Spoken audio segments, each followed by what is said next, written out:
Olá pessoal, boa noite. Estamos começando mais um episódio do Debra Talks.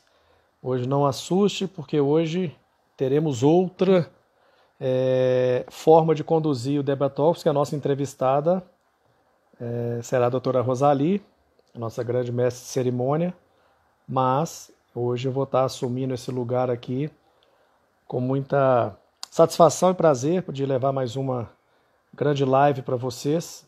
E eu tenho certeza que vai ser um bate-papo super bacana e muito esperado. Por incrível que pareça, não mais, não menos, mas essa foi uma das lives mais solicitadas, mais pedidas.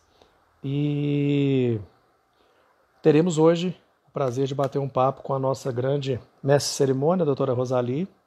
Vamos dar mais um tempo para as pessoas entrarem.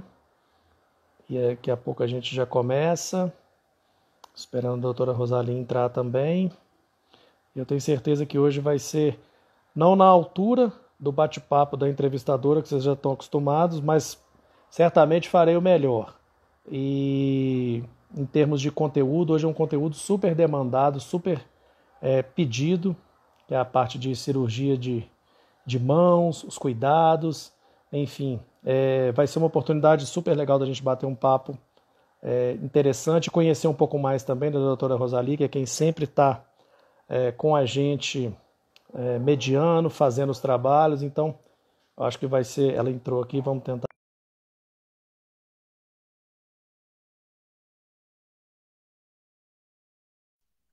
Porque senão, olha só, já deu certo. Começamos bem. Já começamos com a conexão funcionando.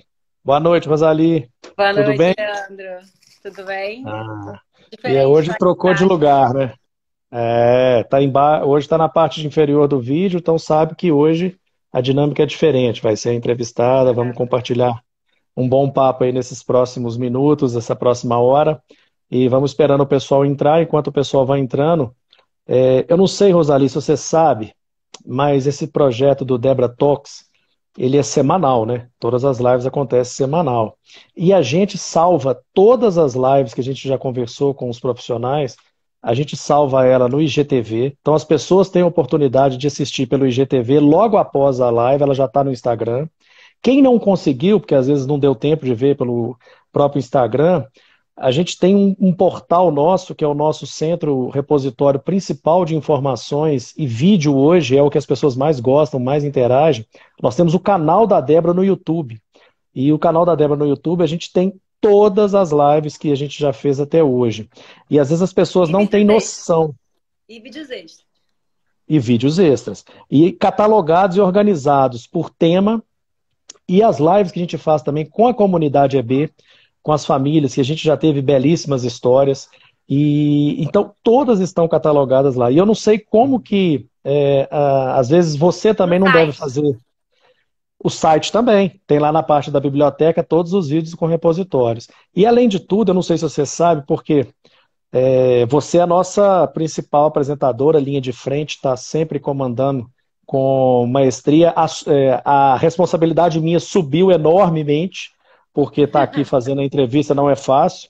Substituir você aqui não é fácil. Mas tem uma curiosidade que eu não sei se você sabe, e essa curiosidade não é para nós, que somos especificamente da Débora, mas para todo mundo que é da comunidade EB, eu gostaria de pedir uma grande informação e uma dedicação de um tempo específico de entrarem no nosso canal. Você sabia, Rosali, que a gente já gerou mais de 160 horas de conteúdo técnico só com o projeto Debra Talks? Não, não tinha esse dado. Quando você faz um congresso que você participa, geralmente o congresso, às vezes, são 8 horas por dia de conteúdo, certo? Certo. 2 módulos, você tem de manhã, você tem o E é, intervalo do almoço e tem à e é um tarde. congresso cansativo. Cansativo. E mais do que isso, nunca as pessoas em congresso vão apresentar a sua forma do lado B. Nunca os profissionais vão chegar aqui com uma liberdade para falar, para colocar de uma maneira muito mais acessível para as pessoas, porque o congresso ele tem aquele protocolo, aquela forma de apresentar. Na hora que você está começando a trazer um raciocínio seu, está no horário de você terminar, e aqui não. Aqui acabou, sabe o que a gente faz? Se o conteúdo está interessante, a gente desliga a live e A entra gente a segunda. volta. Então, Aqui a gente faz assim. Então, a essência desse projeto Debra Talks é essa informalidade com as pessoas, e hoje você vai passar por esse lado, de poder colocar, mas sem aquelas amarras assim, nossa, será que eu vou falar uma coisa que. Porque muita gente não imagina que acha que doutor, mesmo na sua especialidade, sabe tudo, mas não sabe. Às vezes aqui você vai poder falar uma informação errada, você vai se permitir dizer não sei. Isso é o legal desse programa. A gente é uma grande família de profissionais que a gente troca informações. Então, eu queria pedir aqui para todo mundo que está presente, e eu tenho certeza hoje que vamos ter quase recorde de audiência também, já estamos com um número muito bom, para as pessoas entrarem no YouTube, que é o nosso portal. Mas entrar no YouTube, a gente não fica preocupado com o número de acessos, com números de view. O que mais nos preocupa, que motiva todos nós de estarmos aqui fazendo um trabalho desse, é o amor pela causa. Então, assim, entrem lá no nosso portal, porque vocês entrando, vocês acessando, vocês dão mais visibilidade para o nosso canal, vocês levam a nossa mensagem para mais pessoas, e isso é fantástico. Isso é uma maneira muito rica de levarmos esse conteúdo, entendeu? Então, assim, agora eu vou deixar com você, Rosalie, a pequena parte só de apresentadora. Exatamente. A sua pequena parte só de palhinha como apresentadora, aproveita antes de você se apresentar e convida as pessoas para entrarem lá no YouTube nosso e acessar. Eu quero ver um desafio para essa comunidade EB, da gente dobrar o número de assinantes do nosso canal nessa semana, hein? Não, tia Sônia falou que nunca entrou. Tia Sônia, por favor, né, tia Sônia? Não, ajuda aí, ué. Tia Sônia, já para o YouTube. E o legal do YouTube é que você consegue compartilhar por diversas plataformas com muita facilidade. Então, você pode mandar aquele vídeo legal, aquela história legal, aquele conteúdo legal para qualquer pessoa pelo WhatsApp. Então, você pode compartilhar por e-mail, pode compartilhar pelo WhatsApp, todo o conteúdo do YouTube de uma forma muito, muito fácil. Então, é verdade. Assim, tem essa facilidade de compartilhamento. Então, para quem não conhece o canal do YouTube da Débora Brasil, entra lá no canal, se inscreve, assina, compartilha os vídeos, curte, comenta, tá bom? Isso aí. Foi o que o Leandro falou. Gente, o Lucas já estava vindo aqui de pantufa de tubarão. Não, mas organiza aí o Lucas, que hoje você fala com ele que você não é mestre de cerimônia, não. Fala com ele, Lucão, ó, ajuda aí, que hoje nós estamos fazendo a entrevista. E, Rosalie, você gosta de falar muito na abertura, mas hoje você não é da abertura. Então, o recado foi muito legal. E aí, todos nós que tivermos aqui nessa comunidade, durante essa semana, avise para uma pessoa que você conheça com EB, avise para uma família que você conheça com EB. Mais do que isso, avisa para um profissional. Mais do que isso, avisa para qualquer cidadão que gostaria de entender como se faz uma causa, como se é um trabalho bem feito, avise. Manda para aquele político que você manda tem exatamente, exatamente. Que você quer que mude a política pública para que, de fato, chegue para a comunidade EB. Então, compartilha. O meu papel nesse trabalho como um todo, estar presidente da Débora, é um prazer muito grande, porque, de fato, o trabalho que todos nós da equipe facilita muito. É um prazer grande conviver com as pessoas, liderarem as pessoas, e mais do que isso, eu aprendi nesses últimos tempos, convivendo com vocês, a maioria deles, que os médicos têm que ter um lado humano. Os médicos têm um lado humano. E mais do que isso, os médicos são todos como nós. Então, é muito legal. A grande essência do Debra Talks, para todo mundo aqui, não existe. Será que eu posso perguntar porque eu vou falar bobeira? Não existe isso. O pior é você desligar a live e ficar com a pergunta com você. Então, faça a sua pergunta, traga a sua dúvida, traga o seu debate. Conseguiu fazer a pergunta? Manda no perfil da Débora. Manda no perfil da Débora que a gente responde. Eu vou falar com vocês umas coisas que são interessantes e aí nós vamos começar, mas me permita, Rosalie, roubar o tempo da sua entrevista só com algumas coisas que são bacanas para a comunidade. Que o meu trabalho aqui não é simplesmente bater um papo com uma profissional. O nosso trabalho aqui ele é voltado e motivado para a comunidade, para as pessoas que estão em EB, para a família, para os profissionais. É isso que nos move. Então vamos fazer isso de uma maneira prazerosa. Essa é a essência desse projeto. Isso aí. Então, cada um que conheça, cada um que tenha coisas que vocês não sabem e que tenha dúvida de perguntar, Manda, avisa, comunique, contate.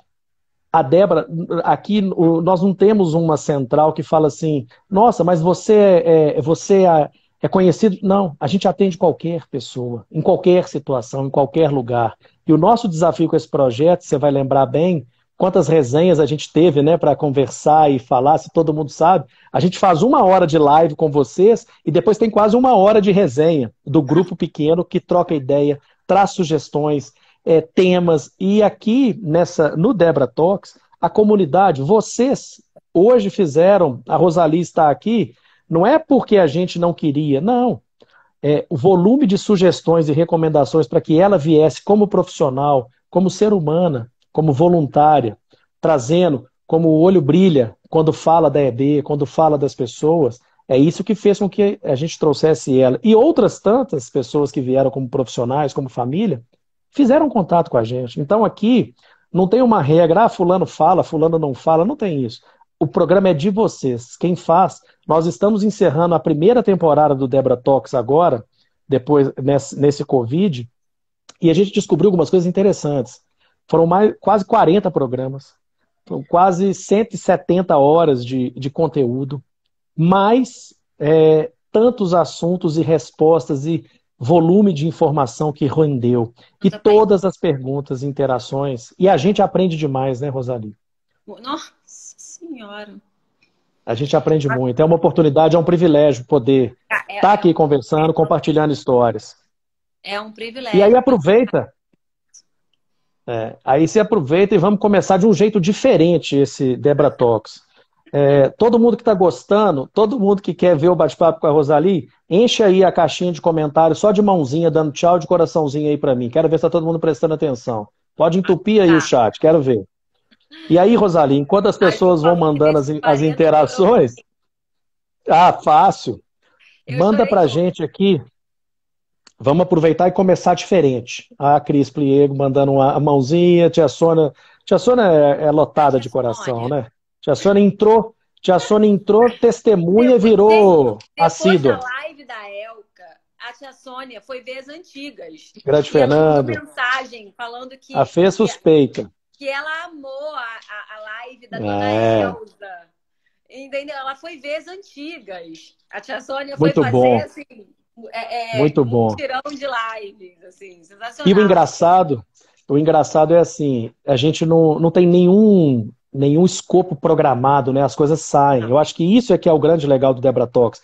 A conversa ela é baseada com verdade, com transparência, mas muito mais, com empatia, com amor, com forma legal de se conduzir. Eu lembro alguma das lives que nos trouxe alguns ensinamentos fantásticos de como que os profissionais devem se conduzir, como que uma palavra, como que um saber escutar naquela hora certa a pessoa com a EB fez a diferença para a pessoa lembrar, não daquele médico que abriu o livro na página XPTO e sabia de cor aquele procedimento. Não era isso que marcou a pessoa na trajetória.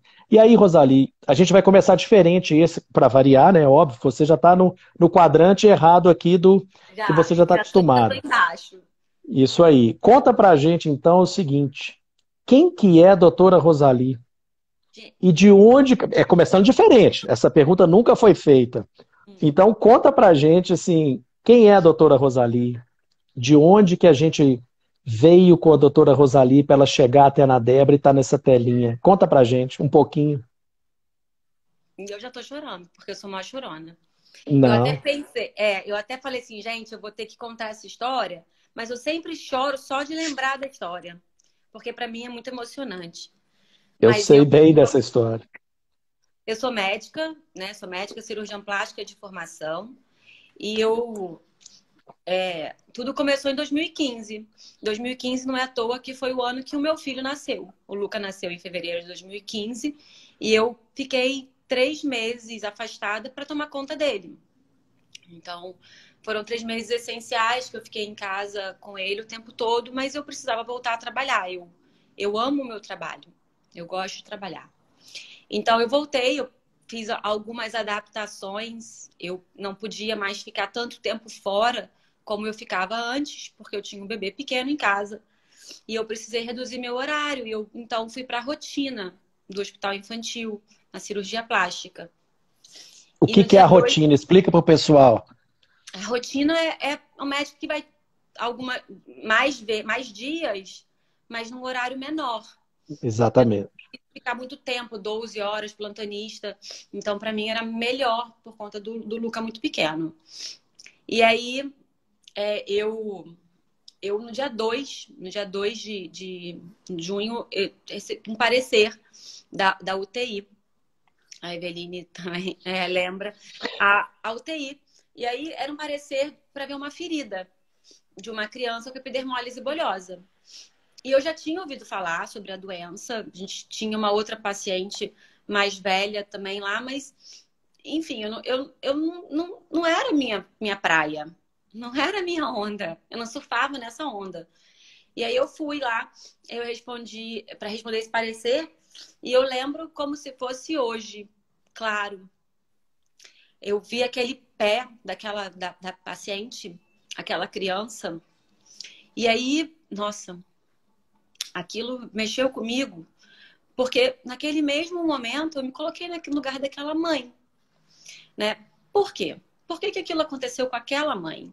Sim, poderia ser comigo, poderia ser meu filho. Por que que foi com ela, né? E aquilo mexeu muito comigo. Eu não conseguia parar de pensar naquele sofrimento daquela mãe longe daquele bebê sozinho na Altim, daquele bebê passando por aquilo e não poder ajudar.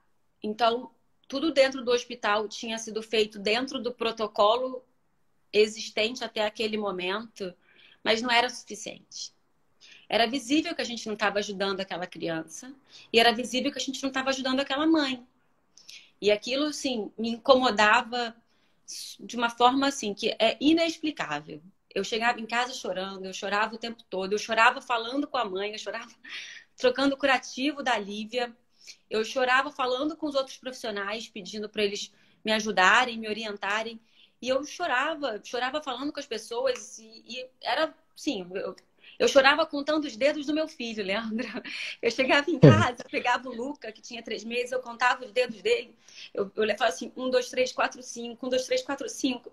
Por que que meu filho tem 5 dedos e a Lívia não vai ter 5 dedos? Sabe? Aquilo assim me incomodava muito, muito, muito, muito. E aí eu comecei, aí um dia eu lembro do Léo, né, que é o meu marido, ele virou para mim e falou assim: olha, não dá para você continuar assim.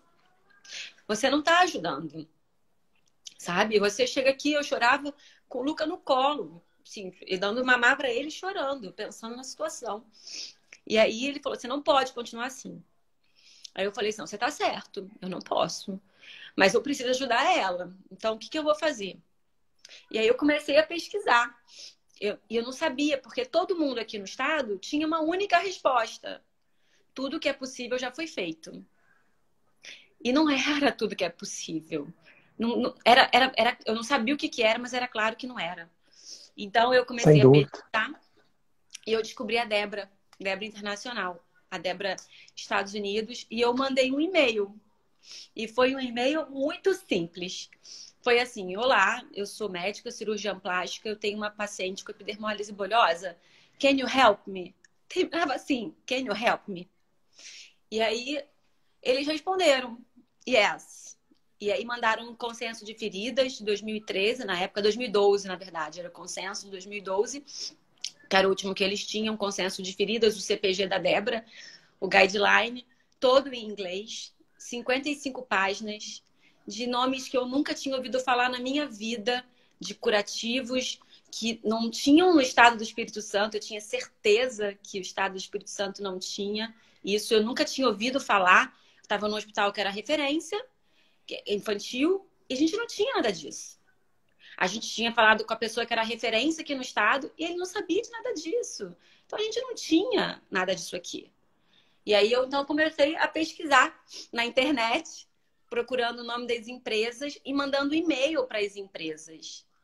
Naquele contact, faça Sim. um contato, eu mandava naquilo. Olha, eu sou médica, eu tenho uma paciente assim, você pode me ajudar? E as empresas foram respondendo. E Elas foram, naquela esperança, né? Vai cair na caixa de spam, ninguém vai me responder. E não, responderam, né? todos responderam.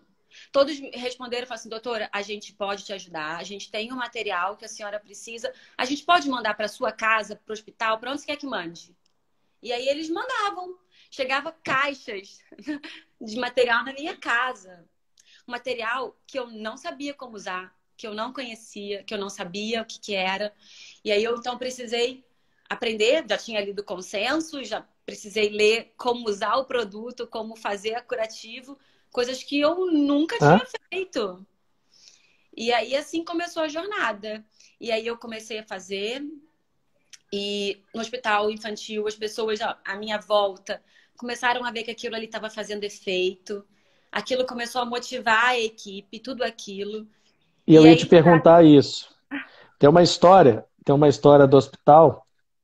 Pô, a tia Sônia já tá tão folgada que ela já tá até zoando a gente já. Ela falou assim, Leandro, aprendeu direitinho. Ô, tia é, Sônia, não tem jeito de aprender a ficar aqui, não. Isso aqui é o lugar que tem. Eu só peguei emprestado hoje.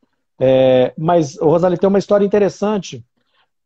Há uma fama lá no hospital, né, em Vitória, que qualquer caso que chega, não estou falando de EB, que as pessoas acharam estranho, ou que viram uma questão de pele que está relacionada com aquilo, eles falam assim, eles podem nem saber o que que é, mas falam assim, ninguém põe a mão, chama aquela baixinha invocada. Por quê?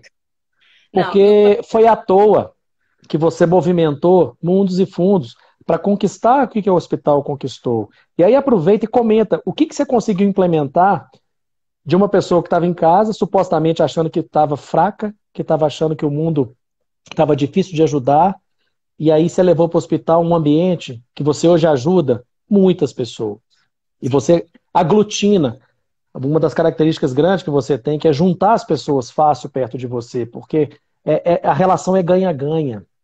Falar de EB, o olho brilha, as pessoas não tem uma coisa assim, eu sei, eu não sei. Quantas vezes já escutei você falando, ou não emitindo opinião, com não sei, vou procurar saber, mas a postura de procurar. E aí, o que que você fez nesse hospital local aí que virou uma referência também de informação por esse movimento todo que você fez? Conta pra gente. na verdade eu abri a porta. Era uma porta que estava fechada, as pessoas queriam deixar fechada por alguma razão, eu abri. E quando eu abri essa porta, eu percebi que várias pessoas queriam passar por essa porta. Então eu abri. Eu abri a porta e eu percebi que várias pessoas ao meu redor queriam participar disso junto comigo. Então a gente começou a montar a comissão de curativa, as pessoas começaram a ver que estava funcionando e chegavam, olha, eu acho que agora já é hora da gente montar uma comissão para a gente poder estudar mais, saber mais e ajudar mais crianças com isso. E como as pessoas foram vendo que estava funcionando com a Lívia, outras pessoas com EB que estavam perdidas, né? Elas foram aparecendo. A enfermeira da oncologia virou e falou: doutora, tenho duas crianças com EB que estão lá no ambulatório da hematologia. A senhora pode atender elas? Um colega viu uma criança que chegou na emergência. Olha, eu acho que ele tem EB e eu mandei te procurar no seu dia do ambulatório, tudo bem? Eu não, tudo bem. Eu procurava na internet, porque uma médica disse que no passado atendeu uma criança que tinha EB, mas ela não sabia mais dessa criança. Era a Larielle. Aí eu fui na internet, eu fui no Facebook com o nome dela. Achei ela no Facebook, mandei mensagem no Facebook para a mãe e falei: olha, a gente está começando um projeto novo no Hospital Infantil, eu gostaria muito de atender ela. Você pode ir lá? E foi assim. E um foi chamando o outro, a mãe falou: ó, descobri um paciente em tal lugar que tem também, a senhora pode ver.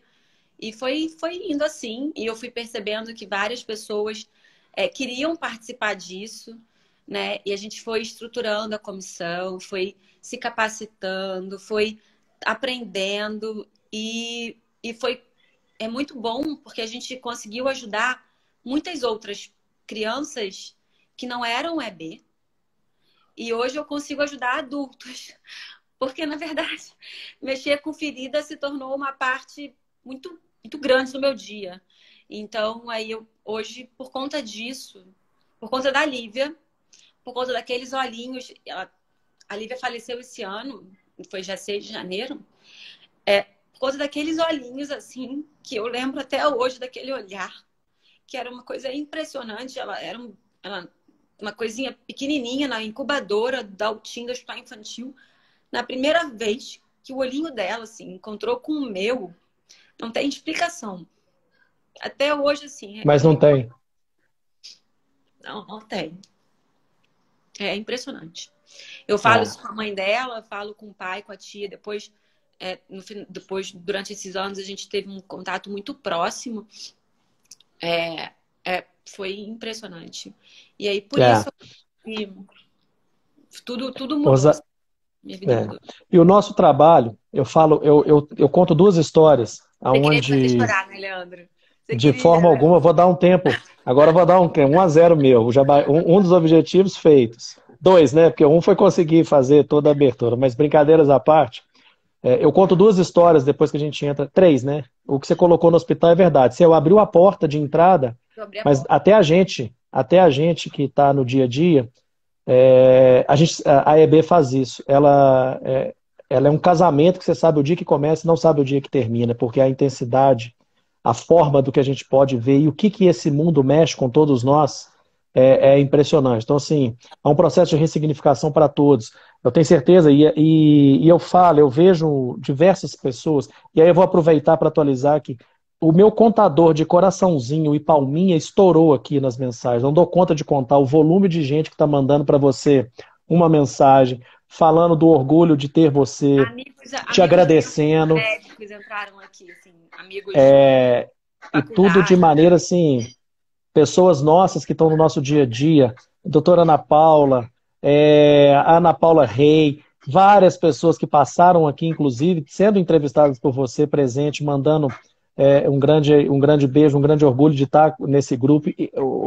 Falo para todos os voluntários que estão aqui, o orgulho é nosso de ter vocês nesse time, de ter vocês construindo essa Débora cada dia mais forte. O orgulho é nosso. A gente faz isso, não é por nós, mas é para todos vocês. E aí, Rosalie, eu conto duas histórias, porque a gente conversar entre nós do mundo da EB é muito fácil. Porque as pessoas nos entendem, né? Você fala o que é uma pessoa com EB, qual que é a dificuldade. As pessoas entendem. Agora, o difícil é mostrar para a sociedade. Desde quando eu entrei nesse mundo também, há cerca de 2 anos e 2 meses, eu não sabia o nome também, e eu conto uma história. Eu conto uma história que a EB é como se você fosse. A minha meta de vida, ela mudou desse aspecto. É como se a gente fosse convidado para ir no Maracanã ver um grande espetáculo de rock, na maior população que você imaginar de pessoas. E aí a gente chega, essa é a sociedade toda. Você passa o seu cartãozinho, entrou na catraca, você assistiu o show, curtiu. Você pode ir embora, do mesmo jeito. Você vai pegar, você viu, pagou, foi embora e tal. Agora, imagina naquela multidão tem uma pessoa ali dentro destacada. Aquela pessoa ali é um raro. Aquela pessoa, ela tem que ter todo o ônus e o bônus só dela ser raro? Não. O ônus é da sociedade. O bônus é da sociedade. Então, nós temos que ter como meta de vida, e a partir desse dia eu entendi claramente, o meu objetivo de vida é muito mais. Eu quero ser a pessoa que está ali no raro e poder conversar com as pessoas que estão ao lado meu ali e mostrar: olha, a EB é isso, a forma é essa, a sociedade tem que pensar assim, tem que entender. Porque não necessariamente a gente tem que culpar todas as pessoas que às vezes não entendem das dificuldades, porque às vezes a pessoa nunca viu na vida, não entendeu. Então, qual que é o meu lema de vida hoje? Nas minhas 24 horas do dia que a gente tem, infelizmente você só tem essas 24 horas, não pode comprar mais, não pode fazer nada. O que eu puder sensibilizar, tocar, mostrar para essas pessoas que o mundo ele é um pouquinho mais diferente do que o que a gente às vezes vê pela lente que a gente tem, mas eu não posso culpar as pessoas de não conseguir enxergar o mundo com a lente que nós temos, porque nós passamos por isso. E a gente nem pode esperar que o mundo todo vá passar por um processo de doença rara para ele conseguir enxergar o mundo. Então, eu lembro muito bem da Ana Paula Rei, na apresentação dela, no bate-papo com você, que ela falou muito de empatia, ela falou muito da forma de trabalhar, da forma de abordar. Então, não é só o tecniquez, é a maneira, é o carinho, é o cuidado. E isso é o que a gente tem que fazer como meta do dia a dia, aumentar a nossa superfície de contato. Por isso que eu brinquei com todo mundo que está aqui nessa live, a gente mandar a live para quem é da nosso dia a dia é fundamental.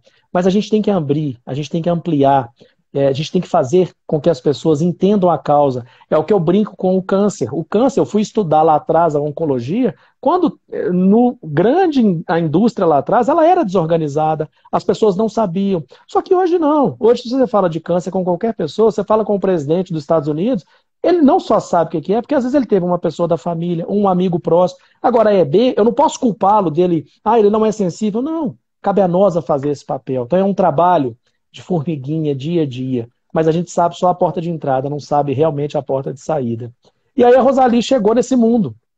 E eu sei que a gente tem muita coisa para conversar. Rosalie, eu tenho que dar uma corrida nas. Eu tenho que dar umas corridas nas mensagens, não vai acumular, o backlog Não, aqui eu vai tô ficar grande. lendo, gente. É É só muita gente elogio, te tá bom? mandando É só coisa. falando, tá bom. É muita gente te mandando coisa Eu tô aqui, lendo assim. aqui, gente. E o destaque, né, que eu já vi o tempo inteiro aqui. Ninguém, Eu, não só fala da eu, Rosalie como pessoa. assim, sabe o que foi mais incrível? Quando eu falei que eu abri a porta. Eu abri a Ah, porta e várias pessoas entraram. Mas não foi só isso, assim. Quando eu me descobri, assim, que eu precisava, então, aprender, desconstruir o que eu imaginava que era a minha profissão, minha especialidade, para poder ajudar uma pessoa, eu tive muita ajuda. Então, assim, quando eu tive a Débora Internacional, que mandou aquele consenso e se colocou à disposição, quando eu fui no primeiro congresso da Débora em Florianópolis, que eu larguei meu filho aqui bebê para ir nesse congresso, e eu nunca tinha viajado, ele era pequenininho, eu deixei aqui para ir para lá para aprender, e conheci a Janine, conheci a Débora Brasil, e comecei, e descobri, assim, que eu poderia ser voluntária. E até então, eu imaginei que voluntária fosse alguém que levasse um saco de comida, uma coisa de arroz, sei lá, arrumasse alguma coisa. E eu me descobri, assim, como voluntária, esse papel do voluntariado, e que eu não estava sozinha nisso. Isso foi tão incrível, porque, na verdade, eu li esses dias, né, que eu só cresci como pessoa e como ser humano, porque na verdade sem dúvida. não é nem porque eu quero ajudar o outro, não, porque Está isso ajudando você. eu estou ajudando a mim mesma. É. Mim mesmo o tempo todo. Então, isso tem sido incrível. Assim, esse projeto do Debra Talks veio como a cereja do bolo de de um voluntariado, assim, de uma parceria que vem aí mais forte desde 2017, muito atuante, muito diária, muito constante. É, Isso foi muito forte. Então, fazer parte, se sentir parte disso é muito bom. Você tem um propósito. E até então, assim, eu tinha, de repente, tinha não, da minha profissão, do meu filho, da minha família, mas quando eu descobri esse propósito, assim, dentro do voluntariado, isso foi tão forte para mim, assim, e eu sei que é para outras pessoas também sem dúvida. entregam sem dia, sem hora, porque o seu trabalho tem hora. Você trabalha de 8 às 18, você bate a carteira, assina o ponto e tudo bem, mas no voluntariado não tem isso, assim, não tem hora. E algumas pessoas podem achar, mas nossa, você passa parte do seu dia e você não trabalha, você não ganha, isso é voluntariado. Eu falei assim, gente, mas eu tô ganhando tanta coisa que eu não consigo nem enumerar. Eu não consigo numerar para vocês todas as coisas que eu ganhei. Que dinheiro nenhum no mundo seria capaz de Sem dúvida. comprar ou de pagar. Porque eu descobri que o meu tempo é a coisa mais preciosa que eu tenho, junto do meu conhecimento. Então, isso para mim, assim, foi muito libertador. Que bacana. E é verdade, a gente escuta, quando você teve toda essa oportunidade de estar perto da Débora, né, o que a gente busca, esse alinhamento de propósito é uma coisa muito fácil, né? Assim, a gente nem se conhecia pessoalmente, a gente trabalhou até ter uma oportunidade de se conhecer, mas antes disso, sabe, você parte do princípio da causa, da confiança, da relação. Isso é muito legal, isso faz com que o grupo avance. E não é uma coisa tão fácil, né? Não é uma coisa tão. Assim, você realmente, por mais Rosalies que tenhamos nessa nossa grupo de EB, nessa nossa sociedade como um todo, porque esse espírito, ele contagia. Eu acho que o maior impacto que você teve aqui em todo mundo, que participou, muitos, conseguir contagiar. Por quê? Porque a Débora Tox, o trabalho da Débora, às vezes, ele parece frustrante, tem hora, porque, vamos pegar um exemplo, a gente está participando de um trabalho de elaboração de um consenso internacional. Sim. Primeira coisa, consenso, a palavra mesmo, ela já explica o que é, né? É um acordo de uma visão de todos que estão presentes ali. Então imagina aqui, nós temos hoje esse grupo todo aqui presente nessa live. Imagina se a gente fosse debater um tema que todo mundo tivesse que concordar. Olha o trabalho que dá para Nossa, argumentar, para você trazer. organizar. Enquanto isso, igual eu falo, a doutora Janine está aí na live, ela acompanhou. A gente viu, enquanto o Covid aconteceu, ó o Lucão na área aí. Enquanto o COVID aconteceu, a gente não pediu tempo para as crianças que nasceram. A gente tinha que nos organizar, a gente tinha que fazer. E a gente descobriu, o Debra Talks, ele foi uma situação tão prazerosa para todos nós, que a gente conseguiu materializar esse trabalho que às vezes a gente fica tempos e tempos, é igual obra debaixo do asfalto, você não vê, né, a obra acontecer. E eu falo, a Débora, a gente trabalha só em obra debaixo do asfalto. A gente não inaugura uma praça, um chafariz, a gente não tem isso. O nosso negócio é obra debaixo do asfalto. Mas quando dá uma enchente, está tudo certinho, tudo funcionando, não tem problema. Então, quando você pega, eu falei isso com o grupo, assim, quando você pega um PDF, um arquivo simples que a gente recebe no WhatsApp, com um consenso internacional de feridas, vocês não imaginam o trabalho que é por trás tanto. E o que esse Debra Talks está fazendo com a gente é nos dar o prazer e o combustível para seguir mais fácil, mais rápido, porque a gente está vendo aqui poder levar informação, ver o bem que está sendo feito. Então, acho que esse é um dos Conhecimento. grandes. Exatamente. E falando em conhecimento, eu queria entrar um pouquinho. Você passou por todo esse processo, ressignificou o propósito, foi mãe, a sensibilidade aumenta, mas é óbvio que por trás disso tudo, que você cruzou e alinhou seu propósito, tem todo um lado técnico seu de dedicação e história que você participou da Débora. E tem um caso muito emblemático, né, que você pode compartilhar com todos nós, que foi o mutirão que você passou. Conta um pouquinho de como que foi esse processo para todo mundo, qual é a sua especialidade, o que que você mais traz de benefício em cima disso. Conta pra gente um pouquinho do lado mais técnico. Tá. Gente, eu falei, eu sou cirurgiã plástica. Eu não sou especialista em mão. Bom, cirurgia de mão é uma subespecialidade, tanto da ortopedia quanto da cirurgia plástica. São mais 2 anos de residência. Eu fiz 5 anos de residência, Leandro. 2 de cirurgia geral, 3 de plástica, mais 6 de faculdade. Ô, Depois disso, louco. tem mais 2 anos de residência em mão para quem quer fazer, né, a cirurgia de mão. Eu não sou especialista, mas eu tinha essa vontade de seguir ajudando. Seguir ajudando esses pacientes aqui do estado. Eles tinham a deformidade da mão. A Lívia, mesmo com todo o cuidado que a gente tinha, a Lívia sempre usou os curativos do consenso desde o começo. E mesmo assim a gente via as mãos dela, os dedinhos grudando, né? Isso acontecia debaixo do nosso nariz. Por mais que eu orientasse a mãe, que a mãe se orientasse, que o pai, que a tia, que eles fizessem tudo, a gente via cada dia esse dedinho grudando mais, e grudando mais, e grudando mais. E aí tinha um outro paciente aqui que já tinha mão em casulo, e tinha uma outra paciente que já tinha operado a mão umas 2 vezes e que tinha voltado a ficar em casulo e que ela tinha vontade de operar. E aí eu falei assim, bom, a gente já tem aí os pacientes, já tem as pessoas, eu tenho o apoio das famílias, as famílias apoiam, né, confiam em mim. E eu precisava, então, de um especialista. Foi aí que, num congresso da Débora, eu conheci o Dr. José Alexandre, que é um ortopedista especialista em mão de BH. A Janine tinha convidado ele para falar sobre a pseudosindactilia, sobre a técnica que ele fazia no serviço dele, ele não faz mais. E aí eu falei assim, bom, Janine, tá aí, tá a hora. Eu quero montar um evento aqui no hospital. Eu acho que o hospital já está bem sensibilizado, os profissionais estão sensibilizados. Eu quero sensibilizar ainda mais a secretaria, o gestor do hospital. Eu quero dar isso para as famílias e para os pacientes daqui.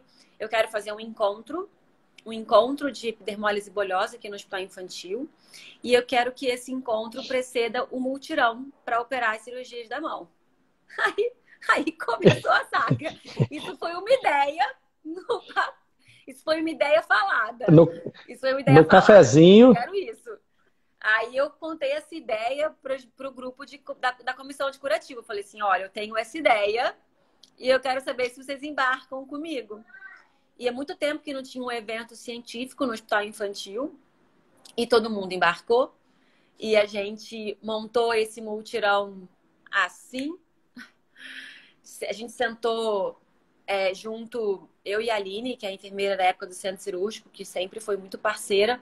A gente sentou na mesa do diretor e falou, olha, a gente quer fazer isso. E é isso. E aí a gente montou o mutirão e mandou mensagem para as empresas que já eram parceiras do Hospital Infantil nessa época, para que elas pudessem nos ajudar com material. Porque a gente não queria dinheiro, a gente queria o material para poder fazer os curativos no pós-operatório. A gente queria isso aí para poder proporcionar essa comodidade para os pacientes. E todas embarcaram nessa ideia, assim, muito rapidamente. Tudo foi feito muito rápido. E aí a gente, então, fez o encontro. O encontro foi no dia do Jogo do Brasil, de tarde. A gente achou que não fosse dar ninguém. 2018. Mas deu quase 70 pessoas, fora os profissionais. Então, assim, o auditório do Hospital Infantil, que é pequeno, ficou lotado. E no dia seguinte tinha um multirão. Então, foi isso que aconteceu. A gente montou esse multirão para a gente poder pegar essa experiência. Tá bom? A gente Maravilha. tinha um especialista, tinha o material, tinha os profissionais. A gente fez uma equipe multi da ortopedia, especialista em mão com a cirurgia plástica, com a enfermagem, anestesia, fisioterapia. E aí foi acadêmicos de medicina. Foi assim o multirão. Uau, tanto. Uau, foi plagiano, hein? Você. Olha só. Agora vamos fazer uma sessão mais de perguntas mais técnicas, que Vamos. muita gente agora está mandando também dúvidas Já e vi o dúvidas Rodrigo. pontuais. O Rodrigo mandou uma aqui que eu achei super legal a gente começar por ela, que é até que idade a cirurgia é válida? E aí eu vou só ajustar, me permite, Rodrigo, a questão da pergunta é o seguinte: não é só a questão da até que idade a cirurgia é válida. Quando que se deve fazer? Como que você avalia? E conta um pouquinho para a gente sobre a questão da cirurgia. Como que é feito? Traz um pouquinho esses detalhes para todos nós. A minha experiência é com mutirão. A gente não tem um serviço de mão que opere mão com frequência.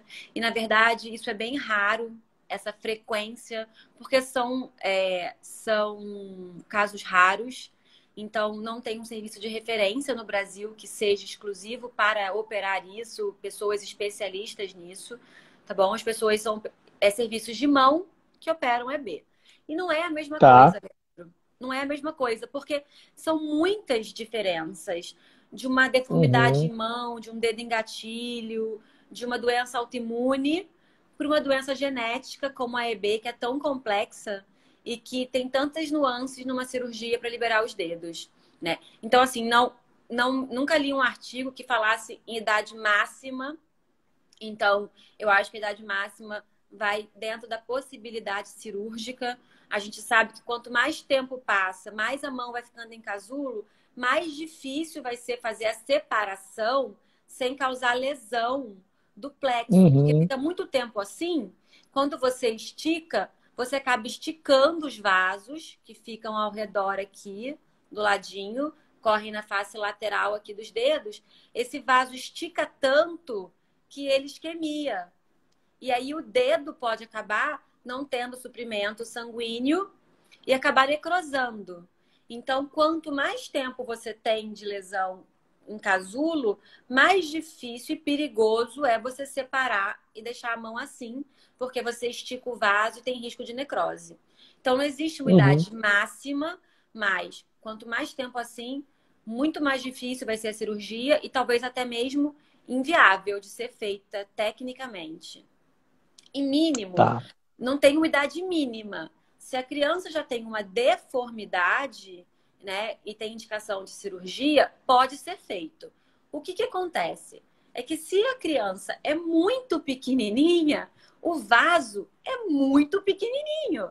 E aí a dissecção desse pedículo vascular, que é essencial para o sucesso da cirurgia, acaba sendo muito É. difícil, muito trabalhoso e com mais risco de lesão vascular e, consequentemente, necrose e tudo mais.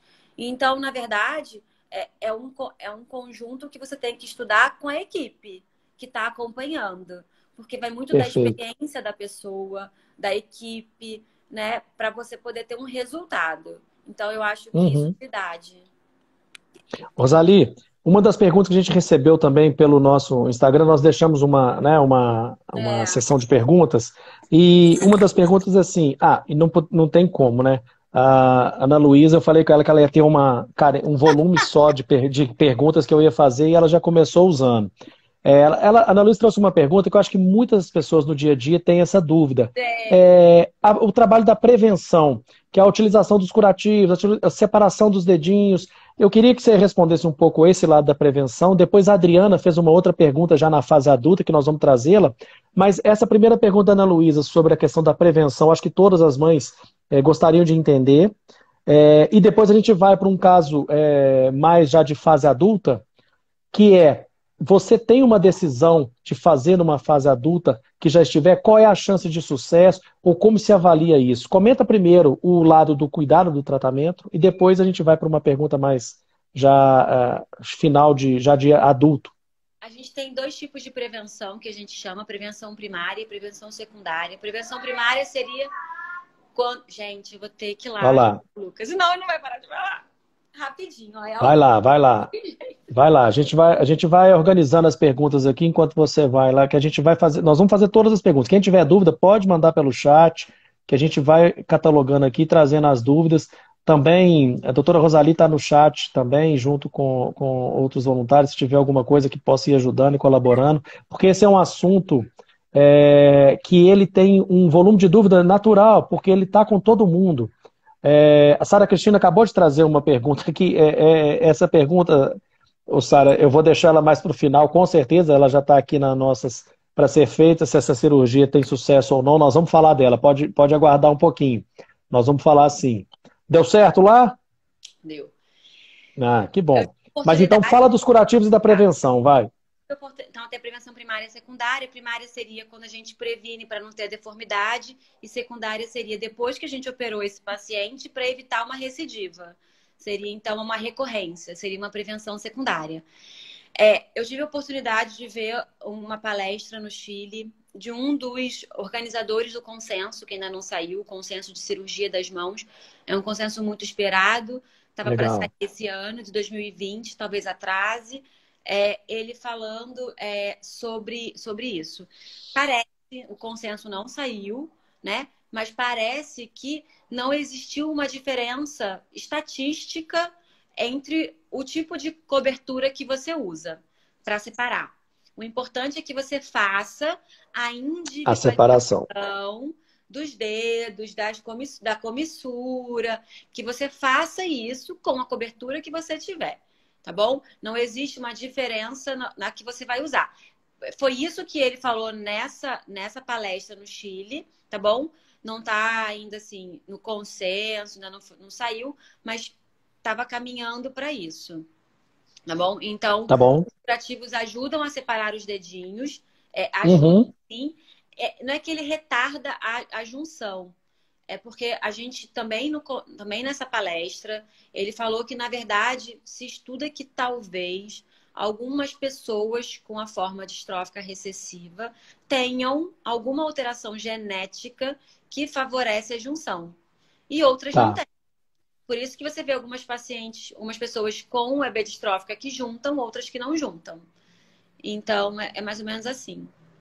Você antecipou uma pergunta que eu ia fazer para você, que eu lembro dos congressos e lembro desse grupo temático que você está trazendo na Débora Internacional. E eu ia te perguntar o seguinte: do tipo de EB, do que você viu de estudos, do que você viu, existe alguma forma que ela impacta mais essa questão do fechamento das mãos? Etc? Tem alguma que tem uma incidência maior? Ou isso ainda não tem uma relação direta ainda?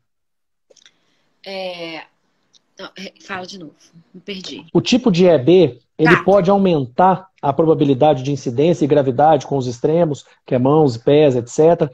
O que você viu disso? Eu vi que a Grazi perguntou que eu estava vendo aqui. Gente, a junção, a pseudosindactilia só acontece na forma distrófica recessiva. Tá bom? Então, não acontece nenhuma outra. Não vai acontecer na simples, é na distrófica recessiva. O que eles falaram é que em algumas alterações genéticas dentro da distrófica recessiva tem mais propensão a juntar do que outras. Como a gente não tem um estudo genético de toda a população, a gente não consegue saber se a mesma alteração genética do que junta é a do que não junta. Exatamente. E aonde você consegue ver o caso, às vezes, do mesmo tipo de EB, o mesmo subtipo, às vezes, aquele mesmo tipo de EB que a pessoa tem um impacto maior e outro não. E outra junta e outra não. É porque pode ser Entendi. que a genética seja diferente, a alteração genética. E aí, muito Nossa, importante que ele falou né, nessa palestra foi que a EB não é uma doença cirúrgica, ela é uma doença genética. Que, na verdade, perfeito. para a pseudosindactilia viria quando você curar a doença genética, que aí você curaria a pseudosindactilia. Entendi. É um paralelo que a gente pode fazer, né, da cura da doença, é aquele que a gente conversou. É igual à existência das bolhas. Ela é uma. Tem jeito de acabar, ou mais ou menos. Ela é a parte da cura. Ela é o lado que você vai ter. Ela é da doença.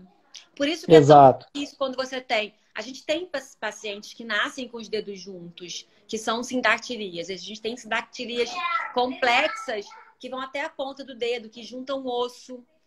Então, assim, e mesmo assim a gente consegue separar e manter separado. E não volta a juntar. Então, assim, por Entendi. que isso acontece? Claro, que é uma doença genética, tem aquele estímulo constante. Então, assim, a epidermólise bolhosa, por isso que é tão difícil a cirurgia, por isso que tantas famílias, elas ficam...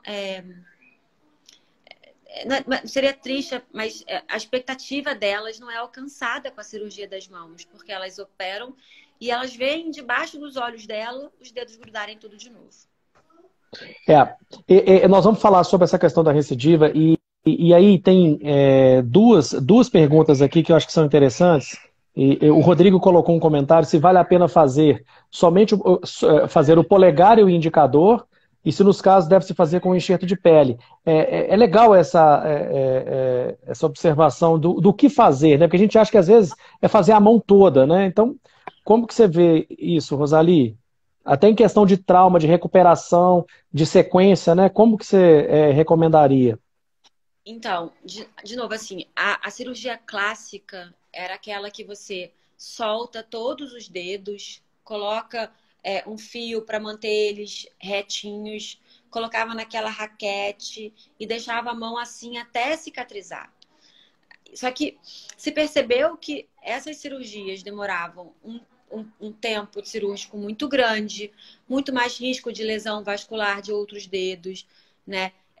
Muito tempo para cicatrização, muito sofrimento do paciente e da família, para um resultado a longo prazo muito curto, né? Alguns trabalhos falam em recidivas, recorrência da sindactilia em 19 meses. Ou seja, você opera, Uau! você tem uma cicatrização de 4 meses e com 19 meses do que você operou, as mãos voltam a juntar. Então, um tempo livre de doença muito curto. Então, também parece que vem nessa recomendação do consenso, que, na verdade, se preferencie o polegar. Não é nem o indicador e o polegar. É a primeira comissura que a gente chama. Então, seria você liberar a primeira comissura para que a pessoa possa ter esse movimento para poder segurar um carro, segurar um copo, segurar um lápis. E assim, isso é o que está vindo parece que vir nesse consenso. E aí, como que isso seria feito? Né? Existiam outras formas de fazer, né? Retalhos musculares, enxerto de pele, foi o que o Rodrigo falou. Só que Comentou. para pessoas com EB, a gente tem um problema para enxerto. Não é que não é possível ser feito. No nosso multirão, a gente enxertou algumas áreas que a gente precisava enxertar. Então, a gente tirou faixas de pele, pele total e enxertou. Só que a pessoa com EB, ela não tem muita sobra de pele. Porque para a gente ter um enxerto, a gente precisa ter sobra, a gente precisa ter dobra. Para poder tirar a pele, cortar, pegar essa pele que sobrou e enxertar. Se a pessoa não tem essa sobra de pele, você não tem Não da dá onde para. tirar, você não tem área doadora. Perfeito. Então, começa a ficar muito difícil você achar a área doadora para enxertar, tá bom? Não é que é impossível, é totalmente viável, vai pegar o enxerto, não tem nenhuma contraindicação. É difícil você achar área doadora. E aí, o que o consenso vem trazendo e alguns trabalhos vêm trazendo? Eles vêm trazendo o uso de coberturas tecnológicas, matrizes, que a gente chama, substitutos de pele, que você coloca nessa região para substituir a derme que você não tem. E aí você consegue, então, facilitar, favorecer essa cicatrização. E é nisso que o consenso trabalha. O consenso fala que priorize em primeira comissura, porque o polegar tem 40% da função da mão. Então,